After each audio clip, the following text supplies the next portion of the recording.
प्यारा पाकिस्तान के प्यारे दोस्तों, अस्सलाम वालेकुम। दोस्तों, आज की इस वीडियो में हम सानहा 12 अक्टूबर सन 1999 के उस स्याह दिन का जिक्र करेंगे जब पाकिस्तान में फौज ने मुंतखब अवामी हुकूमत का तख्ता लौटकर चौथी और अब तक की आखिरी दफा इक़्तिदार पर बराह रास्त कब्जा कर लिया था। मगर उससे पहले आप सबसे गुजारिश है हमारे चैनल को सब्सक्राइब करके वीडियो को एंड तक जरूर देखिएगा। दोस्तों, इससे पहले इसी से मिलती जुलती एक और वीडियो हम पाकिस्तान को मार्शलाओं की तारीख राहों पर धकेलने वाले पहले मिलिट्री डिक्टेटर अयूब खान की जिंदगी और दौरे हुकूमत पर भी बना चुके हैं। अगर आप वो वीडियो देखना चाहते हैं तो सामने नजर आने वाले आई बटन पर क्लिक करें। 12 अक्टूबर सन 1999 पाकिस्तान की सियासी तारीख का एक स्याह दिन है। उस रोज फौजी आमर जनरल परवेज मुशर्रफ ने मुल्की वज़ीर-ए-आज़म नवाज शरीफ की मुंतखब हुकूमत का तख्ता लौटकर उन्हें गिरफ्तार कर लिया था। उस वक्त लाइव न्यूज चैनल्स का जमाना नहीं आया था और मुल्क में सिर्फ 2-3 चैनल्स थे, मगर वो भी एंटरटेनमेंट प्रोग्राम दिखा सकते थे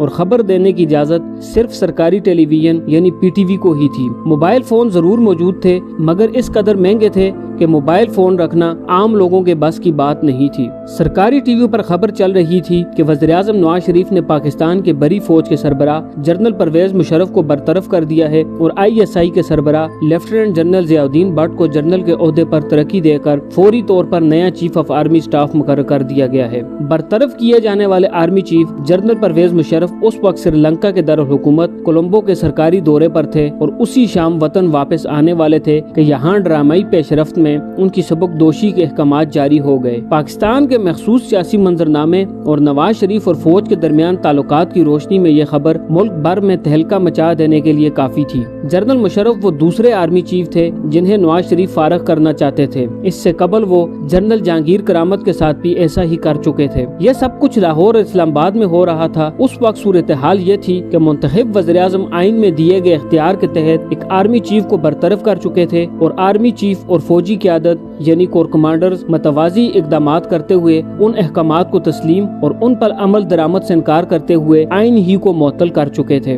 नवाज शरीफ की मुखालिफ सियासी जमातों बशमूल मोहतरमा बेनज़ीर भुट्टो की पीपल पार्टी ने मुंतखब हुकूमत के खात्मे पर मिठाइयाँ तकसीम की थी, लेकिन फिर वक्त गुजरने के साथ ही सबको अपनी गलती का एहसास भी हो गया था। परवेज मुशर्रफ 12 अक्टूबर सन 1999 को नवाज शरीफ से इक़्तिदार छीनकर मुल्क के चौथे बावर्दी हुक्मरान बन गए थे। उन्होंने एक मुतनाज़ा रेफरेंडम के इनेकाद से अपने आप को सदर मुंतखब कराया और फिर बाद में असम्बलियों से उस फैसले की तौसीक भी करा ली थी। 12 अक्टूबर सन 1999 का सानहा दरअसल कारगिल की जंग की वजह से नवाज शरीफ और जनरल परवेज मुशर्रफ के दरमियान शुरू होने वाली लड़ाई का नुक्ता उरूज था, क्योंकि नवाज शरीफ सिविलियन हुकूमत को एतमाद में लिए बगैर कारगिल में मुहिम जुई के बाद परवेज मुशर्रफ की मर्जी के खिलाफ अमरीका गए थे और उन्होंने फौजी दस्ते वापस बुलाने के अहकामात भी जारी कर दिए थे, जिससे फौज में बेचैनी फैल गई थी। फिर बिल आखिर यही बेचैनी हुकूमत और फौज के दरमियान सर जंग की शक्ल इख्तियार कर गई। जब पाकिस्तान में तैयार की गई अगस्टा अब्दोस की इफ्तिताही तकरीब के लिए जनरल परवेज मुशर्रफ बतौर आर्मी चीफ कराची आए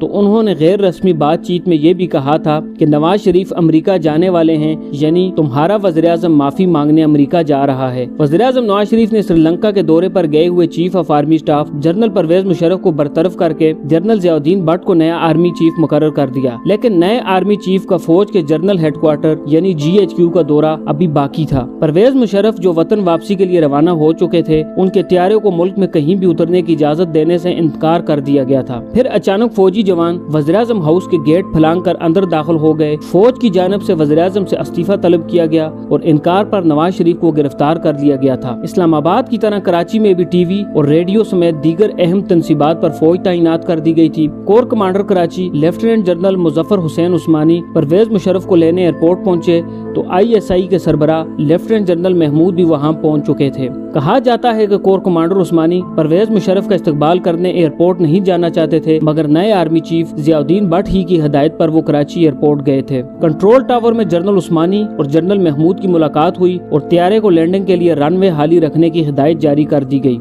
त्यारे से बाहर आने पर परवेज मुशर्रफ खासे पुरसुकून और मुतमईन दिखाई दे रहे थे। एयरपोर्ट पर मौजूद दोनों जर्नैलों ने त्यारे से उतरने पर परवेज मुशर्रफ को सल्यूट किया था, जिसके बाद सब वाज़ेह हो गया कि तब मुल्क की कमान किसके हाथ में थी। जनरल परवेज मुशर्रफ ने नवाज शरीफ, शहबाज शरीफ और उनके दीगर साथियों के खिलाफ त्यारा अगवा करने की साजिश का केस बनाया। यह मुकदमा गैर मामूली तौर पर त्यारे में सवार परवेज मुशर्रफ या किसी दूसरे मुसाफिर की मुद्दत में दर्ज किए जाने के बजाय जमीन पर मौजूद एक फौजी अफसर की दरख्वास्त पर दर्ज किया गया था। मुकदमा कई बरस तक इंसदाद दहशतगर्दी की अदालत में जेर समात रहा, जिसमें ज्यादा से ज्यादा सजा मौत की हो सकती थी, मगर नवाज शरीफ, शहबाज शरीफ, शाहिद खान अब्बासी और सेनेटर सैफ रहमान को उम्र कैद की सजाएं सुनाई गयी। बाद के वाकयात के मुताबिक मियां नवाज शरीफ को सुनाई जाने वाली उस सजा के बाद सऊदी अरब के वली अहद का एक खसूसी त्यारा पाकिस्तान पहुंचा, जिसमें नवाज शरीफ को खानदान के तमाम अफराद समेत सऊदी दारुल हुकूमत रियाज पहुंचा दिया गया, जहां वो आने वाले कई बरस तक शाही मेहमान के तौर पर सरूर पैलेस जद्दा में क़याम पजीर रहे। उसके बाद वो वहां से लंदन चले गए थे। परवेज मुशर्रफ ने नवाज शरीफ का तख्ता उलटकर इक़्तिदार पर कब्जा किया तो उन्होंने एहतसाब ब्यूरो को कौमी एहतसाब ब्यूरो यानी नेब का नाम दिया। उसी बदनाम जमाना नेब को उन्होंने इस्तेमाल करते हुए सियासी रहनुमाओं की वफादारियां तब्दील करवा के काफ लीग और पेट्रियाट ग्रुप तश्कील दिए थे। परवेज मुशर्रफ अप्रैल सन 2005 को भारत के दौरे पर गए थे। भारतीय वज़ीर-ए-आज़म मनमोहन सिंह ने सदर मुशर्रफ के एजाज में डिनर दिया तो हमारे सदर ने भारतीय वज़ीर-ए-आज़म से दरख्वास्त की कि आप बॉलीवुड की अदाकारा रानी मुखर्जी को भी बुला लें। रानी मुखर्जी खाने पर आई तो न सिर्फ हमारे सदर ने उससे हाथ मिलाया बल्कि बड़ी देर तक उसकी तारीफ भी करते रहे। सदर मुशर्रफ ऐश्वर्या राय के भी बहुत बड़े फैन थे। परवेज मुशर्रफ के डांस भी बड़े मशहूर थे। वो सर पर गिलास रखकर रक्स किया करते थे।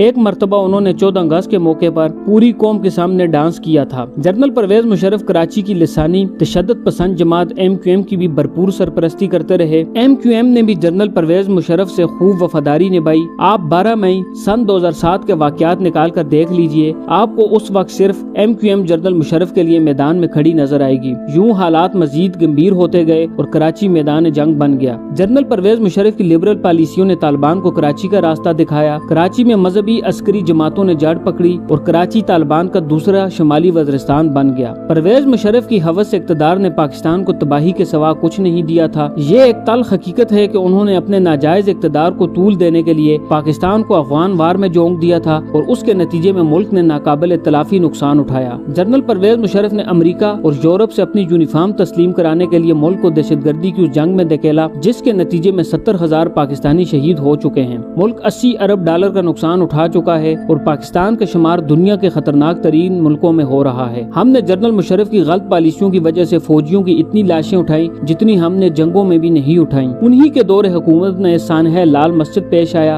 और डॉक्टर आफिया सिद्दीकी को अमेरिका के हवाले किया गया। साबिक वज़ीर-ए-आज़म बेनज़ीर भुट्टो का कत्ल भी उन्हीं की हुकूमत में हुआ था। उस कत्ल ने पूरी कौम के साथ साथ दुनिया को भी हिला कर रख दिया था। सन 2013 में साबिक वज़ीर-ए-आज़म नवाज शरीफ ने सन 2007 में आइन मुअत्तल करने के फैसले पर उनके खिलाफ गद्दारी का मुकदमा कायम किया, लेकिन ऐसा मुल्क जहां एक तवील अरसे तक फौज की हुकूमत रही हो वहां यह मुकदमा चलना आसान नहीं था। इसलिए हुकूमत ने साबिक हुक्मरान का मुकदमा सुनने के लिए एक खसूसी अदालत कायम की। उस मुकदमे को 5 बरस लगे और बिल आखिर 3 रुकनी अदालत के जजों ने एक हैरान कौन फैसला सुनाया कि मुशर्रफ गद्दारी के मुजरिम हैं और उन्हें सजाए मौत सुना दी गई।